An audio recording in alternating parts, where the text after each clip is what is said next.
अस्सलाम वालेकुम नाज़रीन, मैं Mohammad Fariduddin Siddiqui A99 news voice of India के खबरनामे में आपका इस्तकबाल करता हूं। आइए डालते हैं आज की अहम खबर पर नजर। नाज़रीन, खबर के अख्ताम पर हमारे चैनल को लाइक, शेयर, सब्सक्राइब करना ना भूलें। खासकर बेल के बटन को दबाना बिल्कुल ही ना भूलें, जिससे हमारे खबर की इत्तला आपको मिलती रहेगी। तो आइए डालते हैं इस खबर पर। 1 जनवरी को मरकज़ी अहले हदीस लंगर हाउस में एक वाक़या पेश आया था, जहां पर साबिक़ा खजांची जनाब फिरोज़ खान और रुकने सूबे तंजीम जनाब एजाज कुरैशी ने शेख हसन मदनी पर कुछ नाइतफाक़ियों पर बहस व तकरार करने के बाद हाथ उठा दिया था, जिसके लिए इन्होंने आज सहाफ़ियों का एक इजलास मुनाकिद करते हुए इस गलती पर माफ़ी चाही। आज सहाफ़ियों के इस इजलास में मौलाना शेख हसन मदनी पर किए गए हमले पर दोनों ने दिल की गहराइयों से माजरत चाहते हुए इनसे माफ़ी चाही और अपने इज़हार ख्याल बयान किया। आइए नाज़रीन, इस खबर की तफसीलात पर रोशनी डालते हैं, जिसे पेश किया हमारे नुमाइंदे जहांगीर अली ने। वरहमतुल्लाहि वबरकातुहू। मैं फ़िरोज़ ख़ान, साबिक़ा नाज़िम मालिया, सूबे जमीयत अहले हदीस तेलंगाना, 1 जनवरी को जो मरकज़ शहरी जमीयत अहले हदीस लंगर हाउस पे जो वाक़या पेश आया, उस सिलसिले में जो है काफ़ी लोग का इसरार था कि हमारा कुछ वज़ाहती बयान आए। वज़ाहती बयान ना देने की वजह ये थी क्योंकि वो मामला मरकज़ के पास चले गया था, उस वजह से हम लोग तो कोई वज़ाहती बयान अभी तक जारी नहीं किए। लेकिन अभी शेख मोहतरम के 2 बयान आ चुके हैं। अभी सोशल मीडिया पे देखा जा रहा है कि माहौल काफ़ी जो है अफरा तफरी का माहौल है, तो उसकी मुख्तसर सी वजाहत कर दूँ।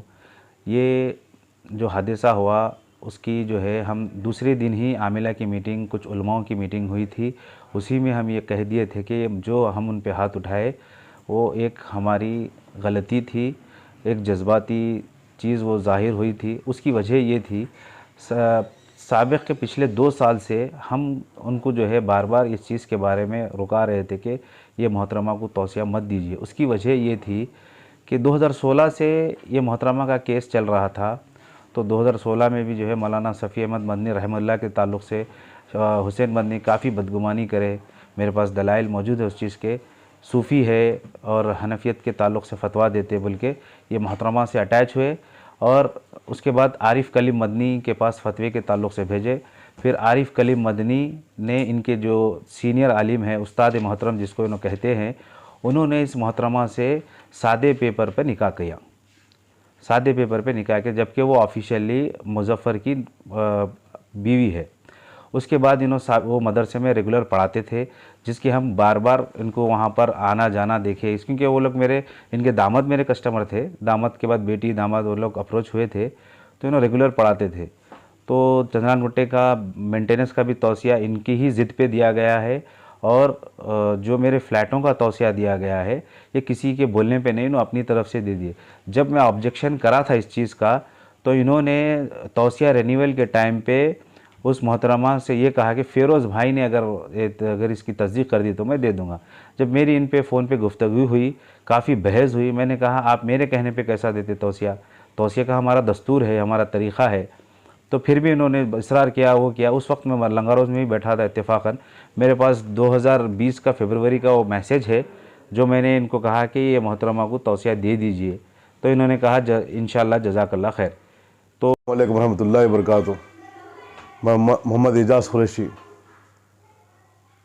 1 जनवरी का जो वाक़ा पेश आया शहरी जमीयत अहले हदीस में, उसके लिए मैं वज़ाहत करने के लिए मैं यहाँ बैठा हूँ। 1 जनवरी से यानी उससे 4 दिन 8 दिन पहले से कंटिन्यू जो है ना, हमारे शेख हुसैन मदनी साहब मुझको जो है ना फ़िरोज़ खान के थ्रू बुला रहे थे कि भाई जमीयत अहले हदीस में आओ, एजाज भाई को लेके आओ, एजाज भाई को लेके आओ। तो मैं अपने कुछ मसरूफ़ियत की वजह से मैं टालम टोली कर रहा था, लेकिन शेख के इसरार पर मैं जमीयत अहले हदीस में आया। इसमें किसी की कोई प्लानिंग प्रोग्रामिंग नहीं थी। शेख मुझे बुलाए, बार बार मेरे को इन्वाइट करने के बाद मैं आया। मैं भी एक ज़िम्मेदार हूँ, मैं शोबे तंजीम में हूँ, और फ़िरोज़ खान भी एक ज़िम्मेदार है। हम लोग जिस वक्त बैठे हुए थे, वहाँ पर कोई एक दरख्वास्त लेके आया था। वो दरख्वास्त के टाइम पे भी मैं काफ़ी दूर बैठा था, शेख के इसरार पे मैं शेख के बाजू बैठा।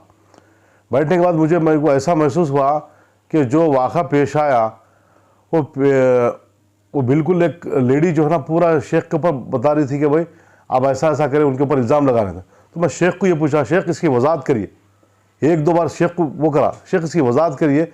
और फिर मोहतरमा आप जिस पे इल्ज़ाम लगा रहे वो एक ज़िम्मेदार है, एक आलिम दीन है, आप उनके ऊपर इस किस्म के इल्ज़ाम नहीं लगा सकते। तो मैं अल्लाह की कसम खा के कहती हूँ, मैं हशर के मैदान में जितने ज़िम्मेदार बैठे हुए मैं सबको जो ना पकड़ूंगी। तो हमको जज्बात आ गए, वो नहीं करना चाहिए था लेकिन जज्बात में आ गए, हम वो शेख के साथ वो कर दिए। और एक चीज़ ये है, हम शेख आलिम दीन है, ठीक है, हम शेख के ऊपर जो ना कोई इल्म की बुनियाद पर या कोई दीनी मसले मसाइल पे नहीं मारे। वो एक ज़िम्मेदार होकर गैर जिम्मेदारी हरकत करें बोल के मारे, हम इल्म की बुनियाद पे नहीं मारे। शेख बहुत बड़े आलिम दीन है, उनके पास जितना इल्म है हमारे पास एक पैसा भी उस पर इल्म नहीं है हमारे पास। तो वो हिसाब से वास है। और दूसरी चीज़ जो है ना, शेख को मैं बार बार वजाहत करने के बाद भी, शेख को इशारा करने के बाद भी शेख उसका वो नहीं दिए। जो मोहतरमा इल्ज़ाम लगा रहे शेख के उस जी आलिम दीन के ऊपर, तो आप लोग या जमीयत के ज़िम्मेदार इसके ऊपर कुछ तहकीक करें, क्या इसके ऊपर कुछ बात सामने आई या क्या है? अभी तक लोगों में एक ये बेचैनी है कि भाई उन्होंने इल्ज़ाम लगा रहे हैं, इन्होंने इल्ज़ाम लगा रहे हैं, उनका पूरे सोशल मीडिया पे पूरा ये चल रहा है कि भाई। ये आपका सवाल बहुत बेहतरीन था सवाल। मैं ये बता रहा हूँ, थोड़ी देर के लिए अगर वो मोहतरमा जो है ना इल्ज़ाम जो लगा रहे हैं वो बेबुनियाद है, तो मैं शेख को वजाहत करने के लिए पूछा ना, तो शेख वजाहत नहीं करे, खामोश इख्तियार करे। और दूसरी चीज़ जो है ना, ये मोहतरमा अगर थोड़ी देर के लिए मान लो कि अगर उन्होंने बेबुनियाद बातें कर रहे हैं, ये तमाम चीज़ें कर रहे हैं उन्होंने, तो इन्होंने इतने साल से मोहतरमा के साथ ताल्लुकात क्यों बनाए हुए और उनको तोशिया क्यों दे रहे उन्होंने? वो भी एक आलिमा है, मदरसा चला रहे हैं, क्यों दे रहे हैं ये सब चीज़ें? और उन्हें आके बोले अल्लाह की कसम खा के कहती हूँ, ये में से जिना के लिए कई बार वो करे सो। जी, और ये जो अब जो निकाह हुआ था वो भी मौलाना हसन मदनी साहब ही उनके ज़रिए ये निकाह हुआ, बल्कि ये बात सामने आ रही है, तो यहाँ पे इसमें कितनी बात की सच्चाई है? नहीं, ये जो उन्होंने निकाह कराए बल्कि जो साजिश हो रहे, ये ख़ुद उनके भांजे वगैरह वो लोग का सोचना है। क्योंकि वो लोग का सोचना ये है कि पिछले 3 साल से मज़हर साहब और ये हुसैन मदनी साहब बहुत करीबी ताल्लुक़ात थे, और ये मोहतरमा के 4-5 साल से करीबी ताल्लुक़ात थे। ये दोनों के अलावा एक ही आदमी के करीबी ताल्लुक़ात थे। उस बिना पे वो लोग बोल रहे हम इसके बारे में कोई हमारे पास एविडेंस नहीं है, हम इसके लिए कोई ये नहीं बोलेंगे कि इनकी साजिश है। हम सिर्फ इतना मुतालबा कर रहे हैं कि भाई आप पे जो इल्ज़ामात लगे, एक एक इल्ज़ाम के ऊपर खुली वजाहत करेंगे। मरकज़ के कायदीन आ रहे, मरकज़ के कायदीन के सामने फ़ैसला हो जाएगा। मगर सोशल मीडिया पे इस तरह का बयान आने से जो है लोगों का माहौल ख़राब हो रहा, यानी लॉ एंड ऑर्डर ख़राब होने के चांसेस है। कुछ यहाँ से कमेंट जा रहे, कुछ वहाँ से कमेंट जा रहे। वो वजह से हम आज प्रेस कॉन्फ्रेंस करके यही बता रहे हैं कि लोगों को 1-2 दिन सब्र कर लीजिए, इंशाल्लाह मरकज़ वाले आ रहे, हमारे बड़े आ रहे, जो बड़े फ़ैसला करेंगे हम इंशाल्लाह उसकी एहतराम करेंगे। और एक बार रिपीट करो, मैं और फिरोज़ खान जो हमारे, हम एक ज़िम्मेदार है, हम एक ज़िम्मेदार आदमी जो है ना, गैर जिम्मेदार आदमी गैर जिम्मेदारी हरकत करने पे मारे, कोई आलिम दीन को यानी इल्म की बुनियाद पे या दीनी मसले मसाइल पे नहीं मारे हम। तो वो मारना कहाँ तक सही था?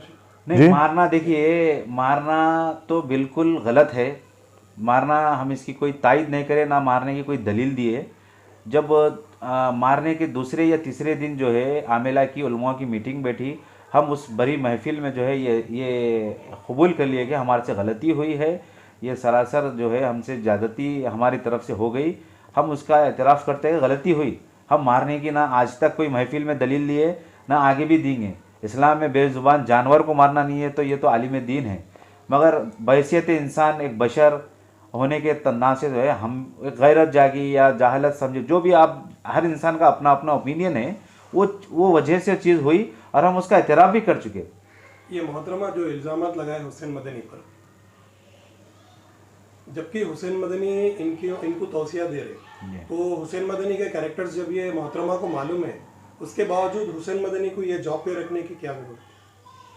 वो मोहतरमा बेहतर जानते हैं उनकी क्या वजह थी। उन्होंने ये वजह तौसिया लेने की लालच में हमसे ये काम हुआ। तो यहाँ पर जो है माल और औरत का फितना जाहिर हो रहा, तो लिहाजा उन्होंने क्यों रखे, उनका क्या सोच थी, उनका क्या कैरेक्टर है, वो बेहतर उन्होंने जाने। हमारे को सिर्फ गुस्सा आने का रीज़न ये था कि आप अब जमात के तौसिए पे पब्लिक के पैसे को मिसयूज़ हो रहा, बस। और दूसरी और मिसयूज़ हो रहा, और हमको बार बार इस्तेमाल करके जो ना सामने वाले को जो ना डराने के लिए हमको बुलाया जा रहा, ये गलत है। ये गुस्सा हमारी आने की वजह ये है कि भाई आपका जो ज़ाती फेल था तो आप बंद कमरे में कर लेना था, आप हमको लेके आके सामने वाले पे इंप्रेशन करने के लिए लेके आ रहे हो, वो गलत है, वो हमको गुस्सा आया।